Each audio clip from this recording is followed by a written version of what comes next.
Revenge with Karen. The conference room smelled like stale Stumptown coffee and nervous sweat, a specific olfactory blend that usually preceded a disaster in the Seattle tech scene. I sat at the head of the mahogany table, my hands resting flat on the cool surface of my MacBook Pro. I wasn't nervous. Nervousness is a reaction to uncertainty, and I was never uncertain about my code. I was the lead backend engineer at Streamline, startup that had spent the last 5 years trying to disrupt the logistics supply chain. And for 5 years, I was the one who made sure the disruption actually happened instead of just timing out. Standing at the whiteboard was Brad.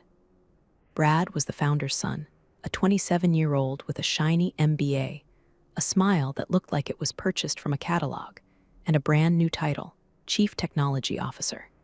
He had held the position for exactly 4 days. Those 4 days, he had managed to use the words synergy, paradigm, and blockchain in a single sentence, which I'm pretty sure is a felony in at least 3 jurisdictions. Kayla, Brad said, pointing a laser pointer at my projection. The red dot wavered on the screen, dancing over the architecture diagram of the Node 7 optimization module I had spent the last 6 months building. I'm looking at this, and honestly, it looks like spaghetti. It's heavy. It's bloat. The room went quiet. The other 6 engineers, my team, stared at the table. They knew Node 7 wasn't bloat. Node 7 was a masterpiece of load-balancing logic. It was the reason our platform could handle 10,000 concurrent requests without melting the servers into silicon slag. It was the engine. You don't look at a Ferrari engine and call it cluttered just because you don't know what a camshaft does. It's not bloat, Brad, I said, my voice steady. I adjusted my glasses. It's the latency reduction protocol. It bypasses the legacy SQL queries and routes directly through the cached memory layer. It improves throughput by 20%. If you remove it, the API response time jumps from 50 milliseconds to 3 seconds. Brad laughed. It was a wet, condescending sound. 3 seconds? Who cares? Users wait longer for their Uber. Look, I'm the CTO now. My dad put me here to streamline this company for the acquisition. Orion Technologies is looking for lean code, Kayla. Lean. He walked over to the dev console that was mirrored on the big screen. My stomach tightened. He had admin access. I had told the founder, Jerry, that giving Brad admin access was like giving a chimp a loaded handgun. But Jerry had just patted my shoulder and said, he needs to feel empowered, Kayla. We don't need this complex back-end voodoo, Brad announced, his fingers hovering over the keyboard. We need a clean main branch. Simple, elegant. Brad, I said, my voice dropping an octave. Don't touch the repository. I'm cleaning house, he sneered. He highlighted the Node 7 directory, the entire module, the core logic for the upcoming merger data migration. Brad, if you delete that, the staging environment collapses, I warned, standing up. Since we have auto-deploy to production enabled for the demo tomorrow, you worry too much. That's your problem. You're an obstructionist, he said. And then, with a theatrical flourish that belonged in a bad Broadway play, he hit delete. Then commit, then push. The screen flickered. The terminal window scrolled green text for a second, then stopped. Done, he dusted his hands off. Leaner already. The silence that followed was absolute.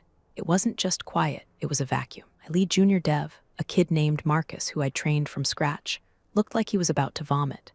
He looked at me, his eyes wide, pleading for me to fix it. But I couldn't fix it. Not this time. You just deleted the logic layer, I said, sitting back down. I felt a strange calm wash over me. It was the calm of a demolition expert watching the charges go off exactly as planned, even if they were set by an idiot. Application is now a front-end shell. It can't fetch data. It can't authenticate users. It's a zombie. Brad turned to me, his face reddening. See? This is exactly what I'm talking about. Negativity. You're toxic, Kayla. You're not a culture fit for the new Streamline. He puffed out his chest. You're fired. Get your stuff. I want you out before the sprint review is over. The room gasped. Marcus actually stood up. Brad, you can't. Sit down, Marcus. Brad barked. Or you're next. I looked at Brad. I looked at the screen where my code used to be. I looked at my team, who looked terrified. And then my phone buzzed on the table. It had been buzzing for weeks. A blocked number. I knew who it was. I had ignored it because I was loyal. I was loyal to Jerry, the founder who gave me a shot 5 years ago. I was loyal to the code. I was loyal to the team. I picked up the phone. The screen lit up. You know, usually, people tell you to ignore the red flags, just like you ignore that notification bell. But if you're enjoying watching a nepotism hire implode a multimillion-dollar company in real time, maybe do me a favor and hit that subscribe button and the like. It helps the algorithm find more people who appreciate a good corporate disaster. And honestly, it motivates me to type this out instead of drinking a bottle of wine. Okay, back to the carnage. I looked at the caller ID. It wasn't blocked this time, it just said Orion. Brad was still talking, rambling about fresh perspectives and rockstar ninjas. He thought he had crushed me. He thought he had won. He was watching me, waiting for the tears, for the begging, for the pleas. I need this job. I swiped right. I put the phone to my ear. "This is Kayla," I said. The voice on the other end was smooth, professional. It was Elias Thorne, VP of Engineering at Orion Technologies, the very company that was supposed to buy Streamline for $350 million next week. "Kayla," Elias said, "we haven't heard back from you regarding the offer. We're finalizing our due diligence on Streamline tomorrow.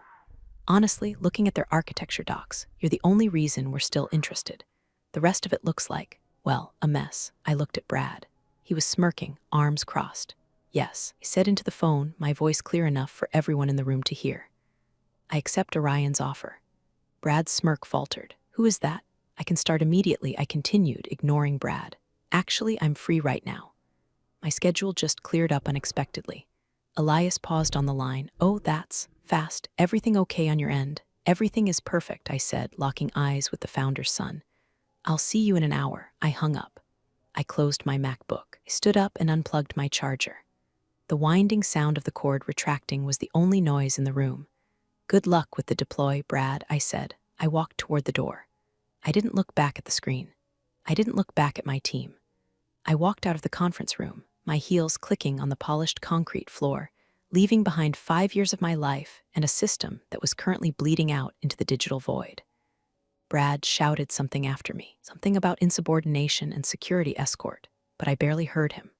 I was already doing the math in my head. Node 7 handled the authentication tokens. Without it, the admin panel would lock out everyone, including Brad, within 15 minutes when the cache expired. He didn't just fire me. He just locked himself inside a burning building and threw away the key. The walk from the conference room to my desk was less than 50 feet. It felt like crossing a border between two warring nations. The open plan office of Streamline hummed with the usual mid-afternoon energy. Sales guys were ringing gongs, marketing was arguing about font kerning, and the espresso machine in the break room was screaming. None of them knew that the company was already dead.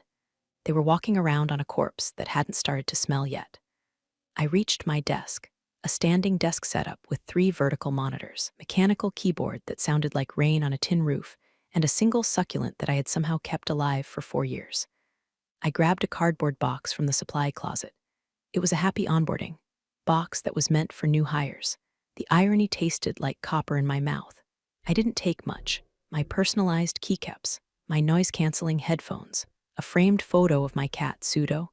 I left the company hoodie.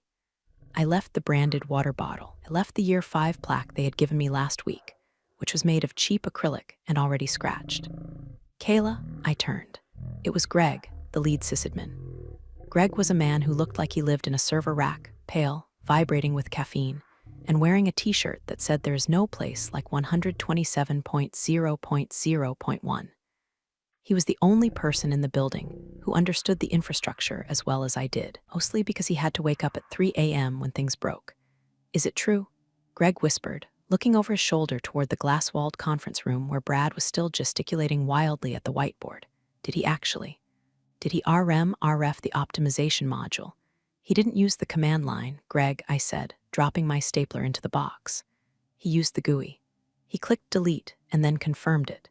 He thinks he's leaning out the code." Greg's face lost what little color it had. He looked like he'd seen a ghost. But the API gateway, the load balancers rely on Node 7 to route traffic. If that module is gone, the health checks will fail in about. I glanced at my Apple Watch. 9 minutes. Then the autoscaler will try to spin up new instances to compensate for the failed ones. But since the base image pulls from the main branch, the one Brad just committed to, new instances will spin up broken. It's going to be a loop, Greg horrified, infinite crash loop.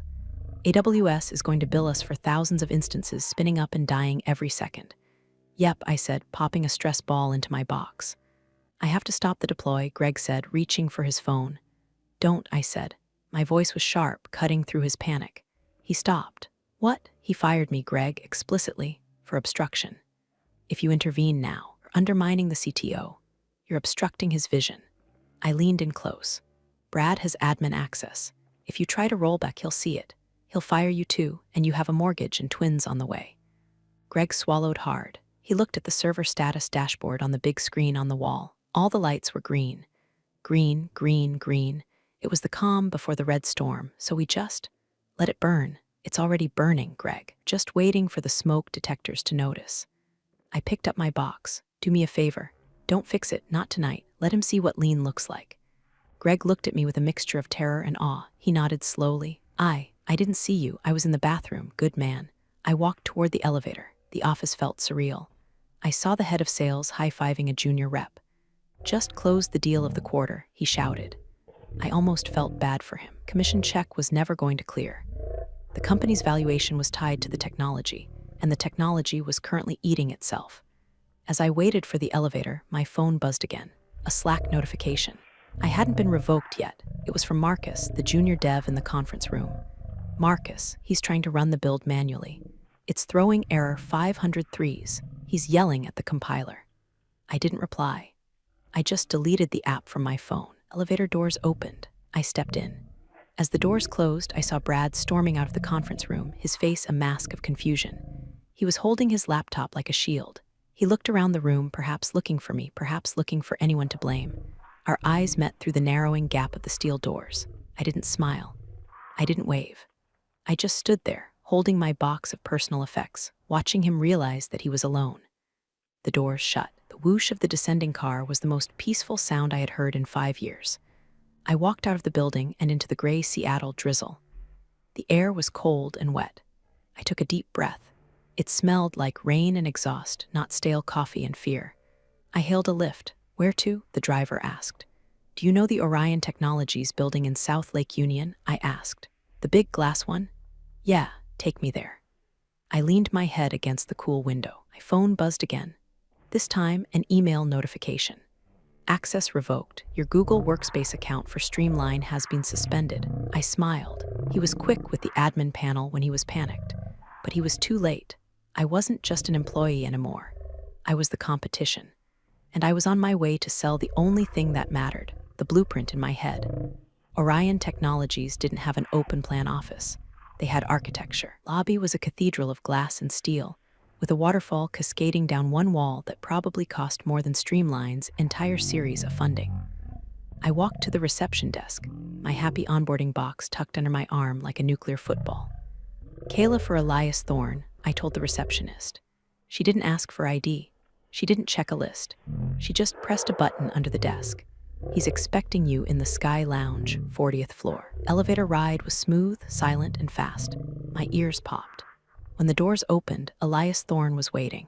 He wasn't wearing a suit. He was wearing dark selvage denim and a black cashmere sweater. He looked like a man who wrote code in the morning and negotiated acquisitions in the afternoon. Kayla, he said, extending a hand. I didn't expect you to be quite so prompt. I believe in efficient routing, I said, shaking his hand. His grip was firm. My previous route had a blockage. He chuckled and gestured to a seating area overlooking Lake Union. The view was expensive. You could see the seaplanes landing, cutting white scars across the dark water. Coffee, tea, whiskey, sparkling water, I said. I need a clear head. We sat. I put my box on the floor. So Elias started, leaning back. Let's cut the corporate dance. We've been trying to buy Streamline for 6 months. Due diligence reports kept coming back with red flags on their front-end code, their sales projections, their user retention. But every time our engineers dug into the back end, the API latency, the database structure, the encryption protocols, it was pristine. He looked at me intently. It was you. It was me, I confirmed. And my team.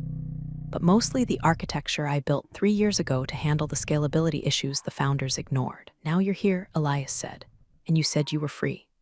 Brad, the founder's son, decided to lean out the code base about an hour ago, I said, taking a sip of the San Pellegrino that had materialized on the table.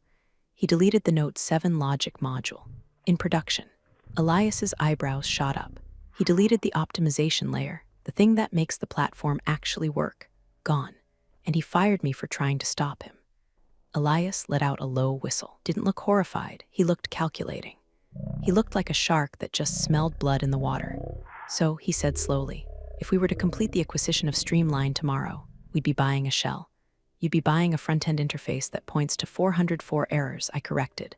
The data is there technically, but the engine to access it, that's gone. And I'm the only one who knows how to rebuild it quickly. The documentation was, well, Brad didn't like documentation. He called it bloat. Elias smiled. It was a genuine smile this time.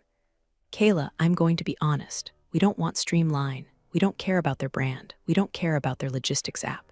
We wanted the engine. We wanted the underlying tech to power our new fintech vertical. We were going to scrap the rest.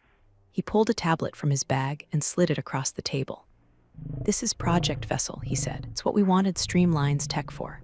But since the tech is currently imploding, why don't we just build it from scratch? With the architect who designed it in the first place, I looked at the tablet. It was a schematic for a high-frequency trading platform. It needed speed. It needed security. It needed exactly what I had spent 5 years building for a logistics company that sold boxes. You want me to rebuild it, I said. Better. I want you to be the head of architecture for Project Vessel, Elias said, equity partner. 3 times your Streamline salary, a team of your choosing, and full autonomy. No founder's sons. I looked at the schematic. I could see the code in my head already. I could see the database schema. I could see where I would improve on my old design. No legacy debt. No quick fixes for sales demos. A clean slate. And what happens to the Streamline deal? I asked. Elias tapped the table. We have a clause in the letter of intent. Material adverse change. If the technology is significantly degraded during the diligence period, we can walk away without penalty. He looked at me. Would you say the technology is significantly degraded?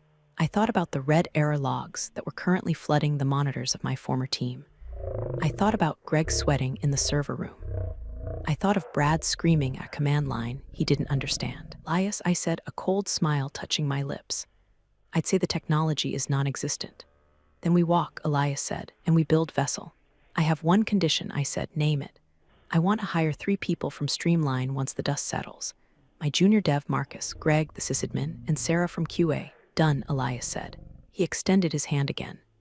Welcome to Orion, Kayla. I shook it. As I did, my phone vibrated in my pocket. I ignored it. I knew what it was. The crash loop had started. The infinite billing was racking up. The fires were burning. And for the first time in 5 years, I didn't have to grab a fire extinguisher. I just ordered another sparkling water. The first week at Orion was like stepping out of a noisy nightclub into a quiet library. No one screamed. No one threw buzzwords around like confetti. There were stand-up meetings, but they actually lasted 15 minutes. Code reviews were brutal, but they were about the code, not the ego. I sat in my new office, an actual office with a door, migrating my mental blueprints into Orion's secure repositories. We were building Vessel on a Rust-based stack, something I had begged Streamline to transition to for years. Here, it was just approved. Resource request approved, the email said. 3 words. Took me 5 minutes to get approval for a server cluster that would have taken 3 months of begging at my old job. Meanwhile, my phone was a digital window into hell. I hadn't blocked Marcus or Greg. I needed to know they were okay, and honestly, a small, dark part of me needed to know how bad it was. Tuesday, 11:42 p.m. Marcus. The autoscaler hit $15K in overages today. Brad is screaming that AWS is scamming us. He tried to edit the config file in Notepad. Notepad, Kayla. He corrupted the encoding. Wednesday, 3:15 a.m. Greg. I haven't slept in 40 hours. Every time we patch the routing table, the front end throws CORS errors. Brad keeps asking why we can't just Control-Z the server state. I think he's crying in his office. I sat in my ergonomic chair, sipping loose-leaf tea, reading these messages with a detachment that surprised me. I typed back to Greg, Kayla, check the Nginx config. He probably overwrote the headers when he pushed the clean branch. And Greg, go home. Let it crash. Greg, I can't. The demo with Orion is on Friday. If we don't have it running, Jerry is going to have a stroke. Ah, the demo, the famous demo. I walked out to the Orion coffee bar. Elias was there, reading a report on his iPad. He looked up and nodded. How's the build? He asked. API skeleton is up, I said. Latency is sub 10 ms. It's beautiful. Good, he said. Then he smirked. We're still scheduled for the final acquisition demo with Streamline on Friday. The founder, Jerry, called me, assured me that the glitch earlier this week was just a system upgrade, and they are now more optimized than ever. Is that so? I stirred my tea. He says his CTO has personally overseen the rebuild, Elias said, able to suppress a laugh. He says it's running smooth as butter. I assume you're sending a team to verify. I'm sending the VP of Product and our lead legal counsel, Elias said. And I was wondering if you wanted to join via video link, off camera, of course. To consult. I thought about it. I thought about seeing Brad's face when the system inevitably failed. But then I shook my head. No, I said. I don't need to see it. I know exactly what's going to happen. It's a deterministic system, Elias. Input garbage, output garbage, fair enough. I went back to my desk. I pulled up the vessel architecture. It was elegant. It was robust. It was mine. But later that night, I got a text from Sarah in QA. Thursday, 9:00 p.m. Sarah. They are hard-coding the data, Kayla. They couldn't fix the back-end logic, so for the demo, they are just making the front-end display static JSON files. It's a Potemkin village. If Orion clicks on anything other than the happy path, the whole thing 404s. I stared at the screen, hard-coding the data. It was the oldest trick in the Vaporware book. It was fraud. I forwarded the text to Elias with a simple caption. Ask them to filter by date range, last year during the demo. The static file only covers the current month. Elias replied with a thumbs-up emoji. I leaned back in my chair. The sun was setting over the Olympic Mountains. I felt a strange sense of peace. I wasn't the one holding the duct tape anymore. I was the one holding the scalpel. Friday morning arrived with the heavy gray gloom typical of the Pacific Northwest. At Streamline, I knew the mood would be frantic manic energy. At Orion, it was just another Friday. Bagel day. I was in a code sprint with my new team, 2 senior devs I had handpicked from Orion's internal pool.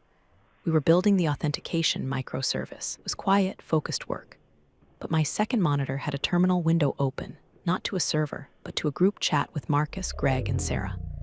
I had named the chat Lifeboat. 10:00 a.m. Sarah, the Orion team is here. Suits, lawyers, they look serious. Brad is sweating through his blazer. He smells like Axe body spray and desperation. 10:05 a.m. Greg, Jerry is doing the intro, talking about resilience and next-gen pivots. Ad is setting up the projector. His hands are shaking so bad he can't plug in the HDMI. I imagine the conference room, the same one where I was fired, the ghosts of my code still haunting the projector screen. 10:15 a.m. Marcus, demo starting. Brad is driving. He's clicking through the dashboard. Look how fast it loads. Yeah, because it's loading a local CSV file, you moron. I took a bite of my poppy seed bagel. Elias was in that room, had my note. 10:20 a.m. Sarah. Okay, Orion guy, the VP just asked a question. Can we see the logistics throughput for Q3 of last year? 10:21 a.m. Greg, Brad froze. He's saying, well, we focus on real-time data, so historicals are archived for latency purposes. 10:22 a.m. Sarah. Orion guy isn't buying it. Unarchive it, please. We need to verify the database integrity. This was the kill shot. Database wasn't connected. There was nothing to unarchive. The archive was a lie to cover the fact that the API was dead. 10:25 a.m. Marcus. Brad is typing. He's trying to inspect Element to change the dates on the fly. Oh my God. He's typing into the browser console in front of them. 10:26 a.m. Greg, error 500. Massive red box on the screen. Undefined is not a function. I chuckled. Undefined is not a function. Epitaph of the incompetent coder. 10:28 a.m. Sarah. Brad is shouting at the screen. It's the Wi-Fi. The Orion guest network is throttling us. 10:29 a.m. Marcus. The Orion lawyer just stood up. Mr. Founder, this application isn't making network requests. We're monitoring the traffic. This is a static page. There is no backend connected. I could feel the air leave the room from 10 miles away. The fraud was exposed. It wasn't just a bug anymore. We're trying to sell a car with a cardboard engine. 10:35 a.m. Greg, it's over. The Orion team just packed up. Didn't even say goodbye, just we'll be in touch. Jerry looks like he's having a cardiac event. Brad is staring at the wall. 10:40 a.m. Marcus, Jerry just turned to Brad. Where is the backup? Where is Kayla's code? 10:41 a.m. Marcus. Brad said, I told you, Dad. I leaned it out. 10:42 a.m. Marcus. Jerry is screaming. I've never heard him scream. I think he just fired Brad or killed him. It's hard to tell. I closed the chat window. I didn't need to read anymore. The acquisition was dead. The $350 million deal had evaporated in 45 minutes because a nepotism hire thought he could outsmart the fundamentals of software engineering. Elias walked into my office an hour later. He looked calm. There was a hardness in his eyes. "You were right," he said, leaning against the doorframe. "Total fabrication. They tried to spoof the data." "I told you," I said. "What happens now? We issued a formal withdrawal of the LOI," Elias said, "and our legal team is drafting a notice regarding breach of good faith." "They wasted our time, Kayla, and time is expensive." "What about the tech?" I asked. "The IP? Worthless," Elias said. "Without the logic layer you built. It's just spaghetti code and a nice UI. We're not buying it. We're building Vessel." He paused, then smiled. "By the way, their founder, Jerry, he asked about you. As we were leaving, he asked if we knew where you went. He said there was a misunderstanding regarding your employment." "What did you say?" I said I had no idea. Elias lied smoothly. "I told him good talent is hard to find." "That was kind of you. We protect our assets, Kayla. And right now, the most valuable asset we have." I turned back to my screen. The Vessel code was compiling. No errors, no warnings, just clean, efficient execution. "Back to work," I said. 2 weeks later, the silence from Streamline was deafening. Usually when a deal falls through, there's a press release, a spin about strategic misalignment or market conditions. But there was nothing, just radio silence. At Orion, Project Vessel was hitting every milestone. My team was a machine. We were moving so fast that Elias had to hire 2 more project managers just to keep track of our velocity. I was working hard, but I wasn't exhausted. I went home at 6 p.m. I cooked dinner. I actually read books that weren't O'Reilly technical manuals. I was at a coffee shop in Capitol Hill on a rainy Saturday, reading a novel when I saw him. It was Marcus, my former junior dev. He looked 10 years older, had dark circles under his eyes that looked like bruises. He was staring at a laptop screen, frantically typing. "Marcus," I said, approaching his table. He jumped, nearly knocking over his latte. When he saw me, his shoulders slumped. "Kayla, oh God, hi, you look terrible," I said, sitting down opposite him. "I haven't slept in 3 days," he rubbed his face. "It's a nightmare, Kayla, a literal nightmare." "What's happening?" "Investors are pulling out," he whispered. "VC firm that led the Series B. They found out about the demo. They found out about the fake front end. They're auditing everything. They froze the bank accounts. And Brad, gone. Jerry fired him effectively immediately after the demo. But the damage is done. We can't restore the old code because the backups were on a rotation that." "Well, Brad canceled the S3 bucket subscription to save money 2 weeks before he fired you." I closed my eyes, deleted the backups. "He thought they were redundant," Marcus said, his voice cracking. "So we have nothing. We're trying to reverse engineer your logic from compiled binaries, but it's impossible. It's like trying to unbake a cake." "You can't," I said softly. "The obfuscation protocols I installed would make that take years." "I know," Marcus said. "We're patching things with duct tape. We're hard-coding customer requests manually. Like when a big client wants a report, have to go into the SQL database, run a query, export it to Excel, and email it to them pretending it came from the system. We're human API." He looked at me with pleading eyes. "Kayla, Jerry is desperate. He's been asking everyone if they've heard from you. He says he'll offer you double, triple, equity, anything." I looked at Marcus. I felt a pang of sympathy for him. He was a good kid. He didn't deserve this. "Marcus," I said, "I can't go back. Know that? The bridge isn't just burned, it's nuked." "I know," he sighed. But I slid a business card across the table. It wasn't my card. It was for Orion's HR department. "We're hiring for the Vessel team. I need a front-end lead who knows how to deal with high-pressure environments." Marcus stared at the card. "Orion, but they hate us." "They hate Streamline," I corrected. "They love competent engineers who were held hostage by idiots." Apply. Use me as a reference. Marcus looked like I had just handed him a winning lottery ticket. "Are you serious? I already cleared it with Elias." "Same goes for Greg and Sarah." "Get out, Marcus. The ship is sinking. Stop bailing water." He pocketed the card. "I'll apply tonight." "Thank you, Kayla, seriously. Just don't use Brad as a reference," I joked. "Who?" Marcus cracked a grim smile. I walked home feeling lighter. The collapse of Streamline wasn't my fault. It was a tragedy of arrogance. But I could save the people who actually did the work. That evening, I got an alert on my phone. A Google News notification for Streamline Logistics. Headline: Streamline Logistics CTO ousted amidst acquisition collapse. Investors allege technical malpractice. I poured myself a glass of wine and clicked the link. The article detailed the disastrous demo. It mentioned internal sources describing a toxic culture of nepotism. Didn't mention me by name. I was just the former lead engineer whose departure precipitated the crisis. I was the ghost in the machine, and the machine was finally breaking down. But the real twist was yet to come. I didn't know it yet, but Jerry wasn't done. He was about to try one last, desperate Hail Mary that would bring him right to my doorstep. The legal courier arrived at Orion on a Tuesday. He looked out of place in the sleek glass lobby, holding a thick manila envelope. He wasn't delivering lunch. He was delivering a war declaration. Elias called me into his office. The envelope was open on his desk. "We've been served," Elias said, his face unreadable. "Who?" I asked, sitting down. "Streamline Logistics, or rather, their remaining legal counsel before they quit." Elias slid a document toward me, suing Orion for predatory hiring practices and accusing you specifically of intellectual property sabotage and planting of malicious code. I picked up the document. The legalese was dense, but the accusation was clear. Jerry was claiming that I had intentionally booby-trapped the code before I left, causing the system to fail during the demo. He was claiming Node 7 was a logic bomb.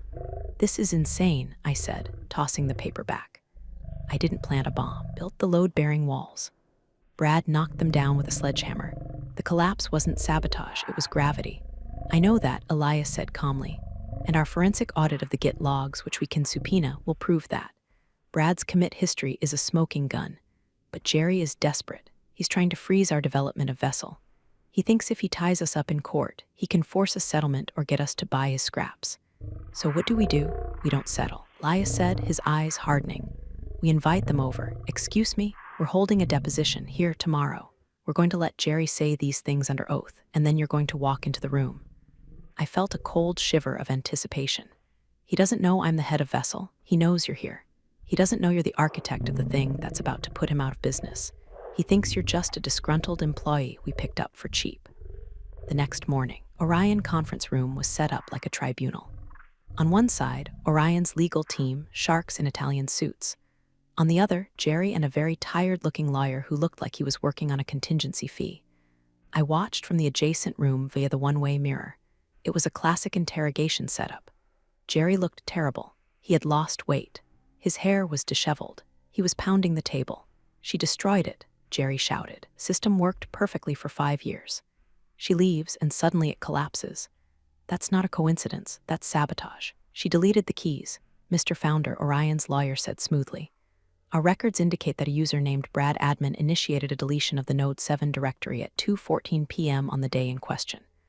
"Are you familiar with this user?" Jerry sputtered. Brad was optimizing. He was cleaning up her mess, but she left. Traps, dependencies that were undocumented. Undocumented dependencies? The lawyer asked, or simply, the code itself. "It's the same thing," Jerry yelled. "She made herself indispensable on purpose. That's extortion." "No, Mr. Founder," the lawyer said. "That's engineering." Elias signaled to me it was time. I opened the door and walked into the conference room. The silence was instant. Jerry stopped mid-shout. His eyes locked onto me. I wasn't wearing my old hoodie and jeans. I was wearing a tailored blazer. I looked like money. I looked like power. "Hello, Jerry," I said, taking the empty seat next to Elias. "You," Jerry pointed a shaking finger at me. "You ruined my company." "I built your company," I said, my voice ice cold, "for 5 years. I kept it running while you spent your series on office furniture and your son's salary. I warned you about giving him admin access.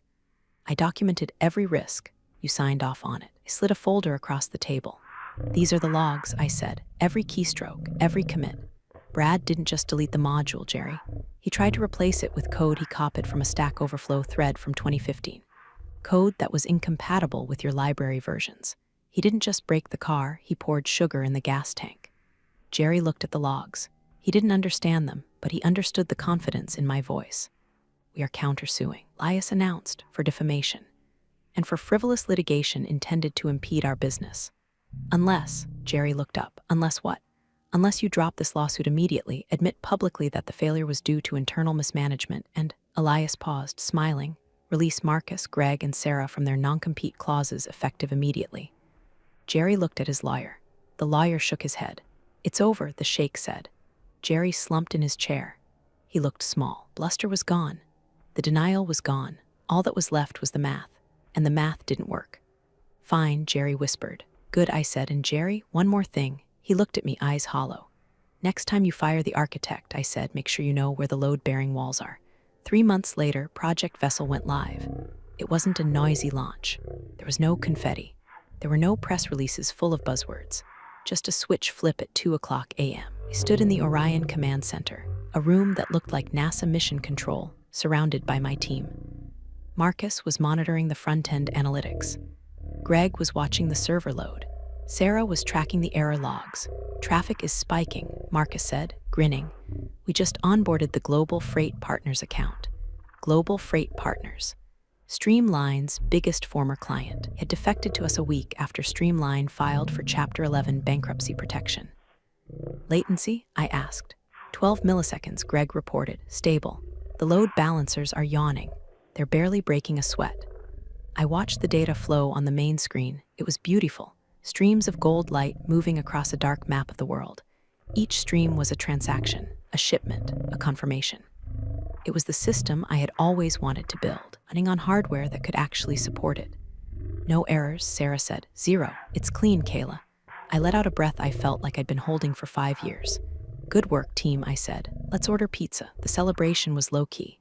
We ate pizza and drank craft beer in the lounge. The vibe was different here. There was no fear. We knew the system worked because we built it right. Around 4 a.m., Elias walked in. He was holding a bottle of champagne. Congratulations, he said, popping the cork. The board is ecstatic. The stock is up 4% in after hours, trading just on the rumor of the launch. He poured me a glass. You know, we got a call today. Oh, from the receivership handling Streamline's assets, Elias said. They're auctioning off the IP. The domain name, the customer list, the legacy code. How much? I asked.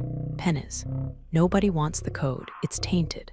But the customer list, we already have most of them. Elias laughed. It's worthless, Kayla, the whole thing. It's a cautionary tale. I took a sip of champagne. It tasted like victory.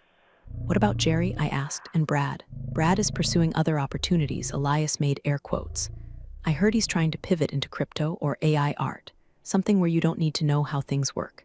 Jerry retired, forced retirement. He lost everything. The house, the boat. Investors sued him for breach of fiduciary duty. It was a grim fate, but I couldn't find it in myself to be sad. They had treated people like disposable cogs. They had treated code like magic that just happens. They refused to respect the craft. Marcus, I called out. Yeah, boss. He had a slice of pepperoni in one hand and a tablet in the other. How's the import script coming? Done, Marcus said. Can migrate any remaining Streamline customers to Vessel in under an hour. Their data formats are? Well, I know them by heart. Good, I said. Turn it on. We weren't just winning, we were absorbing. We were the bigger organism. As the sun came up over Seattle, painting the Space Needle in pink and orange, I realized something. I wasn't angry anymore. The rage that had fueled me during the firing, the cold fury during the deposition, it was gone. It was just a builder, and I had built something that lasted. My phone buzzed. It wasn't a text. It was a LinkedIn notification. Brad has viewed your profile. I smiled. I didn't view his back. I didn't block him. I just let it sit there. Let him see the title, VP of Engineering, Orion Technologies. Let him see the success. Let him see what he deleted. I put my phone down and turned back to the screen. Greg, I said, let's run a stress test. I want to see if we can handle double the load. You got it, Kayla. The work continued. The code compiled. The world kept turning. The final act of the Streamline tragedy didn't happen in a courtroom or a boardroom. It happened in an email. 6 months post-collapse, the liquidation firm handling Streamline's cadaver reached out to Orion. They weren't trying to sell us anything anymore. They were asking for help. Subject, urgent decryption request / legacy database. I sat in my corner office, reading the email on my 32-inch monitor. The liquidators were trying to extract historical data to satisfy a tax audit for the failed company. But they couldn't access the archives. The backups, the ones Brad hadn't deleted, were encrypted, and the private key used to encrypt them lived in a secure vault that required two-factor authentication. The two factors were: 1. CTO's authorization, Brad, whose access was revoked. 2. The lead engineer's authorization, me. They were locked out of their own history. Elias stood by my desk. You don't have to help them, you know. Legally, you have no obligation. They fired you. I know, I said, but there are customer records in there. Innocent businesses who need their tax documents. It's not their fault Brad was an idiot. So you're going to unlock it. I'm going to go there, I said. And last time, I drove to the old office. The building looked the same, but the logo was gone from the glass doors. Inside, it was a ghost town. Desks were piled in the corner. Monitors were stacked like dominoes. The silence was heavy. A stressed-out liquidation agent named Steve met me. He looked like he hated his life. Thank you for coming, Steve said. We've been trying to crack this for weeks. We called the guy, Brad. He said he didn't know the password. Said password 123 didn't work. It wouldn't, I said dryly. I walked to what used to be my desk. It was empty. The dust outlines of my monitors were still visible. I sat down. It felt small. I pulled out my laptop and connected to the local server, which was running on emergency power. Okay, I typed into the terminal. SSH root at 192.168.1.5.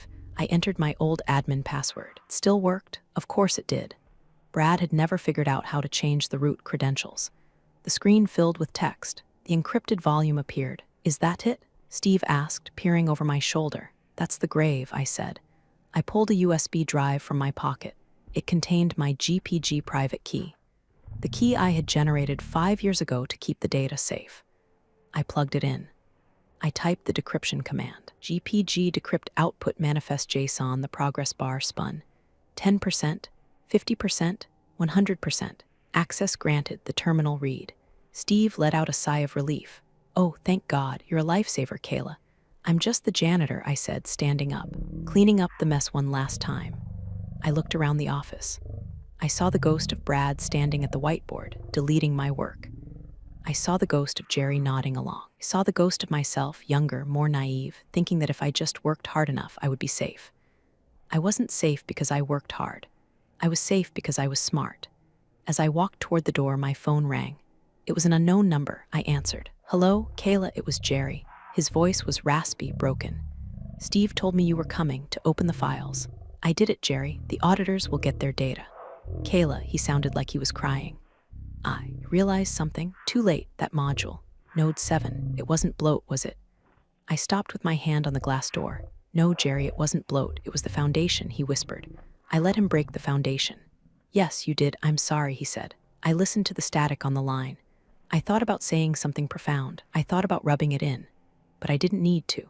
The empty office, the bankruptcy, the silence that was loud enough. Goodbye, Jerry, I said. Hung up. I walked out into the rain. My phone buzzed, a text from Marcus. Marcus, vessel just hit 100K transactions per second. We need you to approve the cluster expansion. Also, we ordered Thai food. I smiled. I got into my car, a new Tesla, bought with my Orion signing bonus, and looked back at the empty building one last time. I thought about the delete button. I thought about how easy it is to destroy something you don't understand, and I thought about how hard it is to build it back up. I put the car in drive. Next time you delete something, make sure you know what it does. Because sometimes you're not just deleting code, you're deleting your future. I merged onto the highway, heading back to Orion, back to the builders, back to work.